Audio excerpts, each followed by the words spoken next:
السلام عليكم ورحمة الله. ازيكم حبايبي واحلى متابعين؟ عاملين ايه؟ يا رب تكونوا بألف خير. شايفين بقى النهاردة الفيديو بتاعنا؟ النهاردة هنعمل القرص الجميلة الحلوة قوي دي، القرص الفلاحي الطرية زي ما انتم شايفينها كده. تابعي معايا الفيديو الاخر، ولو اول مرة بتشوفيني يا ريت تعملي لايك وتشتركي في القناة عشان يجيلك كل جديد. اول حاجة بقى تابعوا معايا الفيديو الاخر كده عشان نعرف عملناها ازاي القرص الجميلة دي، وكمان هنعرف عملنا ازاي الزبدة الفلاحي دي، ووفرنا ما شاء الله يجي حق كيلو. اول حاجه كده هنبدا بيها بقى اللي هي القشطه وش اللبن. القشطه اللي هي بتاعت وش اللبن اللي احنا بنجمعها بقى كده وبنشيلها. طبعا هي بتكون في الفريزر ومجمده زي ما انتم شايفينها كده. هي ما كانتش مجمده قوي لان انا طلعتها من الفريزر حوالي قبلها بساعتين كده، يعني تفك شويه. تمام، هي ما فكتش خالص، بس انا ابتديت كده ان انا اكسر فيها كده عشان خاطر اعرف اشتغل فيها، فكانت يعني ساقعه جدا ومتلجه. وهي المفروض تكون ساقعه كده، ما ينفعش تعمليها وهي سايحه خالص. حطيت عليها معلقتين من الملح. وكمان بدأت بقى ان انا كده الف فيها بايدي كده، ولو ممكن عندك مضرب كهربائي تعمليها بيه، بس انا عملتها بايدي عشان لو حد مش عنده المضرب الكهربائي يعرف بتتعمل ازاي. طبعا بدأت ان انا اكسر كده اي قطع فيها بايدي، وبعدين بدأت ان انا الف بايدي فيها كده زي كأني بعمل بالمضرب الكهربائي كده وبلف بيه. او بنربها كده بايدينا بنتانينا نلف لحد ما تنعم معانا خالص وتبقى قوامها ناعم جدا، ما فيهاش اي كتل. تمام، وهنتانينا نلف كده لحد ما تفك معاكي وتنعم. في الوقت ده بعد ما هتفك هترجع تاني تبتدي تخرز كده وتعمل يعني زبدة كده زي مخرزة كده. هي شايفينها نعمت ازاي معايا من كتر ما بعمل فيها. طبعا بتاخد معاكي مجهود شوية، حوالي 15 دقيقة كده وانت بتعملي كده، فممكن يعني ترتاحي كل شوية بس مش كتير عشان ما تسيبهاش تسيح منك. بس بقى بدأت ان انا اعمل كده اهو، وابتدت اهي تخرز معايا. لو واخدين بالكم ابتدت اهي ان هي بعد ما كانت نعمت معايا ابتدت كل قطعة كده صغيرة تمسك في بعضها. بقعد اعمل كده شويه برضو. انا بعمل ليه الزبده معاكم في اول الفيديو لان انا هاخد الخض بتاعها وهعمل بيه القرص الجميله دي. هتشوفوا القرص هتطلع تحفه ازاي بالخض بتاعي اللي هو وش اللبن القشطه ده. وكمان هنوفر حق كيلو زبده جاموس، يعني ما شاء الله حقها بقى وصل ل200 جنيه. فهنوفر وندبر كده ونعملها في البيت من اللي هو القشطه اللي هي وش اللبن اللي احنا بنشيلها في الفريزر. تمام. طبعا احنا بنجمع بقى كمية، انت بتكوني مجمعة بقى كام شهر كده، مثلا شهرين 3 او اكتر على حسب الكمية اللي انت بتطلعيها عشان تعملي كده. يعني ما ينفعش تعملي كمية صغيرة وتيجي تعمليها كده، مش هتطلع معاكي كمية يعني ولا حاجة. بس بقى بصوا لما ابتدت بقى تخرز معايا كده جامد، بدأت ان انا اعصرها كده بقى كويس قوي زي ما انتوا شايفين كده. وهجيب بقى طبق كده واصفي بقى المية دي علشان برضو لو فيها اي قطع زبدة ارجع اعصرها يعني كويس مع الزبدة اللي موجودة عندي. وبرضو هينزل فيها حاجات تاني دلوقتي المية دي. بصوا بقى، هبتدي بقى ان انا اخدها كده واعمل كور في ايدي زي ما بنجيبها كده. ما بتكون جاية من الفلاحين بتكون جاية مكورة كده اهي. بصوا بالشكل ده. طبعا هي في الوقت ده برضو كانت لسه ساقعة وبعصرها كويس قوي بايدي من اي مية. شايفين بقى الجمال؟ زبدة فلاحي حاجة كده ما شاء الله اللهم بارك. بس وببتدي بقى ان انا اعصر كده كويس قوي عشان انزل منها اي مية.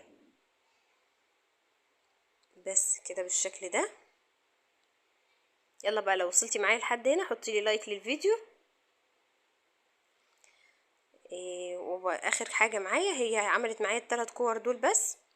هي الكميه كانت حلوه حوالي كده، يعني كميه القشطه كانت حوالي كيلو او كيلو وحاجه. طلعت معايا بقى شويه اللي هم الخض دول، وكمان دي كميه الزبده اللي طلعت معايا. بصوا بقى انا لميت كل حاجه في الطبق كده، اي بواقي زي ما انتوا شايفينها كده، علشان طبعا حرام نرمي اي حاجه. بصوا بقى الخض ده كله كده يعني حاجات كده قطع اهي، فكله ما شاء الله يعني خيرات كده. وطلع معايا الكميه الحلوه قوي دي زي ما انتوا شايفين كده، حوالي كوبايتين كده مليانين. هاخد بقى الزبده بتاعتي واحطها في كيس تلاجة كده او في علبه تلاجة بقى، الحاجه اللي انت حابه تحطيها فيها، واظبطها كده على هيئه قالب واحطها في الفريزر بقى. بنطلع منها على الاستخدام. طبعا لو حابه تحوليها لسمنه بلدي يعني انت حره براحتك، بس انا بحبها زبده كده يعني عشان لو عملتها سمنه مش هترمي معايا كميه كبيره. بس بقى بنشيلها بقى في الفريزر. وده بقى الخض اللي احنا طلعناه. هنعمل بيه بقى دلوقتي؟ هنعمل بيه احلى قرص والله، ممكن تجربيها بالخض ده. طبعا مش شرط الخض، لو متوفر عندك لبن حليب بس ممكن تعملي بيه. لو عندك مثلا لبن رايب ممكن تعملي بيه. في اي حاجه متوفره عندك تعملي بيها. انا النهارده هعمل معاكم 1.5 كيلو من الدقيق، هحط لهم المفروض نص كيلو من الخض ده، يا اما نص كيلو لبن رايب يا اما نص كيلو حليب. يعني الكيلو دقيق عليه نص كيلو اي حاجه بقى، لبن او رايب او الخض ده. تمام. انا هعمل 1.5 كيلو من الدقيق، حطيت 3 كوبايتين من الخض وحطيت عليهم كوبايه حليب. وجيت هنا السمنه، كل كيلو برضو بياخد له كوبايه زيت على سمنه، كوبايه نصها زيت ونصها سمنه. انا هنا حطيت كوبايه زيت على سمنه، وبعدين جيت حطيت نص كوبايه تاني زيت على سمنه. تمام يا حبايبي. انا هكتب لكم المقادير في صندوق الوصف، مقادير الكيلو عشان ما تتلخبطوش. والخميره بحط كيس على كل كيلو دقيق، فهنا حطيت كيس ونص عشان انا عامله كيلو ونص دقيق. تمام. وبرب بقى الحاجات دي كويس قوي كده مع بعضها. وهضيف بقى، قبل ما ضفت الدقيق انا ضفت 3 معالق من السكر، 3 معالق كبار كده، ومعلقه صغيره من الملح. تمام. قبل ما اضيف الدقيق انا ضفته مع الحاجات دي وربيتها كويس قوي كده، قلبتها كويس. وبعدين اخر حاجه بضيفها الدقيق. وطبعا بنكون مدفين شويه ميه دافيه للعجن، لان الدقيق العجينه دلوقتي هتحتاج معايا ميه دافيه للعجن. خدت معايا حوالي كوبايه الا معلقتين من الميه. وكمان كان عندي معلقتين من القشطه كده زي ما انتوا شايفينهم حطيتهم. وهنا الميه الدافيه انا حطيتها في الكوبايه مكان السمنه عشان تنزل معايا اي بواقي سمنه كده وما نرميش اي حاجه. وهبدا بقى ان انا اعجن كده. دي كوبايه الميه الدافيه انا ما حطيتهاش كلها مره واحده، بدات احط ايه واشوف العجين محتاج ايه معايا. احنا عايزين عجينه طريه وناعمه وجميله قوي زي ما هتشوفوها دلوقتي معايا. بنعجن بقى كده. بصوا انا حطيت بقيه الميه بس حوالي معلقتين ما حطيتهمش. تمام. يعني حوالي 3 معالق او معلقتين كده ما حطيتهمش. بصوا العجينه ما شاء الله حاجه كده زي العسل زي الزبده وناعمه وطريه زي ما انتوا شايفينها كده. بصوا ما شاء الله. هنقلها بقى في حاجه صغيره كده شويه، وهغطيها بستريتش او كيس تلاجة كده، وهنغطيها بفوطه بقى ونحطها في مكان تخمر. هتاخد وقت التخمير معانا، احنا في الصيف هتاخد حوالي ساعه، لو في الشتاء هتاخد معاكي حوالي ساعه ونص. تمام. بصوا بقى العجينه ما شاء الله خمرت اهي لحد ما يتضاعف حجمها، او لحد مثلا ما يعدي عليها حوالي ساعه. هنا عدى عليها حوالي ساعه. وزي ما انتم شايفين ما شاء الله كانت خمرت اهي وتضاعف حجمها. بدات ان انا اعجنها كده عشان اطلع اي هوا منها تاني. وهبدا بقى ان انا اقرصها بالشكل ده زي ما انتم شايفين كده. جبت الصاج بتاعي ما فيهوش اي حاجه، مش مدهون اي حاجه. وبدات ان انا اقرصها كده بحجم ايه حبايبي كده البيضه. تمام. يعني بحجم كده البضايه. هنا الكيلو دقيق عمل معايا، يعني كيلو ونص دقيق عملوا معايا حوالي 50 قرصة. يعني ما شاء الله كمية حلوة قوي. يعني الكيلو دقيق عمل معايا حوالي مثلا قولوا 33 قرصة مثلا. يعني كمية حلوة قوي ما شاء الله. هي كانت اكبر من حجم البيضة بشوية التقريصة بتاعتها. انا طبعا ما عنديش ميزان، بس انتي لو حابة توزني كل قطعة على الميزان براحتك، فلو حباها متساوية جامد يعني. بس ونحاول بقى ان احنا كل قطعيتنا تكون شبه بعضها. طبعا بنحطها كده ونسيبها بقى ترتاح بعد ما قطعناها كده حوالي ربع ساعة في الصاج. ونبدأ من اول حاجة احنا عملناها. يعني ده اول صاج انا عملته، بدأت ان انا افرده كده وبسيبه برضو يرتاح حوالي ربع ساعة قبل ما ادخله الفرن. تمام. نكون مسخنين الفرن.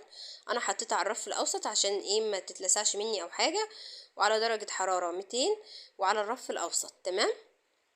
وبسيبها بقى كده لحد ما تاخد لون دهبي من تحت. بقيد لها الشوايه. طبعا ممكن انتي الفرن بتاعك يحمرها من فوق ومن تحت، ما تحتاجيش تقيدي الشوايه. لو ما اتحمرتش بتقيدلها الشوايه. وبس كده بدخلها بقى الفرن وبتطلع معايا بالشكل الجميل اللي انتوا شايفينه ده. حاجه كده ما شاء الله زي العسل. يعني بصوا قرص كده جميله قوي ما شاء الله. ومقادير الكيلو دقيق يا حبايبي: نص كيلو من اللبن الحليب او اللبن الرايب او خض اللبن زي ما انا عملت كده. وكمان كوبايه زيت على سمنه، نصها زيت ونصها سمنه، مع كيس خميره فوريه، معلقتين من السكر، معلقتين كبار، معلقه صغيره من الملح، وكمان كوبايه الا يعني نص كوبايه كده وحاجه بسيطه، وحوالي 3 4 معالق ده للكيلو دقيق ميه دافيه للعجن. وبس كده. ما تنسوش تعملوا لي لايك، ويا رب الفيديو يكون عجبكم، واشوفكم في فيديو جديد. مع السلامه.